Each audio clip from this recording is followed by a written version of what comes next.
Okay, well, this was a meeting obviously off the back of the public sector pay ballot, where our members, indicated in that ballot over 84% that they were not happy with the pay announcement of Budget 2025. So today's meeting was to try and see whether there was a resolution to that issue, because the no vote from members is effectively a vote for industrial action. So the meeting today with the Chief Minister and other senior officials was to see whether there was any kind of resolution that we could find to the issue of public sector pay. As you would expect, there was a robust exchange of views in terms of the respective positions around public sector pay, but unfortunately we haven't made progress on the central issue of public sector pay. No progress was made on that particular point. So what's the next step? So the Chief Minister's indicated that the golden rule often is cited in terms of budget speeches around not borrowing to pay public sector pay is effectively sacrosanct for government on that basis. We've indicated that we don't think we are a million miles apart in terms of what our members would accept for pay 25-26. We think there's a deal to be done. We think there's an agreement to be made. However, the Chief Minister has indicated that there simply isn't the funds to achieve that. As a result of that, we will continue with the work that we've already been doing, which is engaging with our shop stewards and our members in workplaces to discuss with them what industrial action they would be prepared to take, what that looks like, what the shape of that is, and we are going to continue those visits to workplaces. We've also already started the meetings around derogations with the GHA. We have a meeting this afternoon with the care agency, and that's around saying, look, in the event that we take strike action, we want to ensure that patient safety and care and carers, so those service users in the care environment, are not put at risk. So how do we manage that? It sounds like you're preparing for industrial action. And so how likely would you say that is?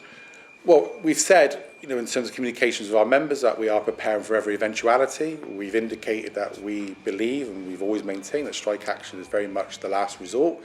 But clearly we have to prepare for that. We can't have a situation where we have a ballot result which we then say, well, we've had this ballot result, but we're not going to act upon it. It's right and proper that we act upon the wishes of our members.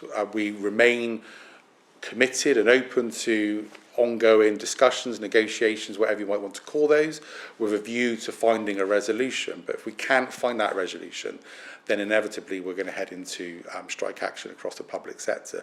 And that would be coordinated action across the whole public sector, rather than pockets of action within particular authorities or agencies or parts of the public sector itself. So, as I say, we don't take that step lightly, but our members have given us a mandate. We're acting upon that mandate, but we remain open for negotiations. Do you have a mandate, given that a large percentage of the membership itself didn't actually vote in that ballot?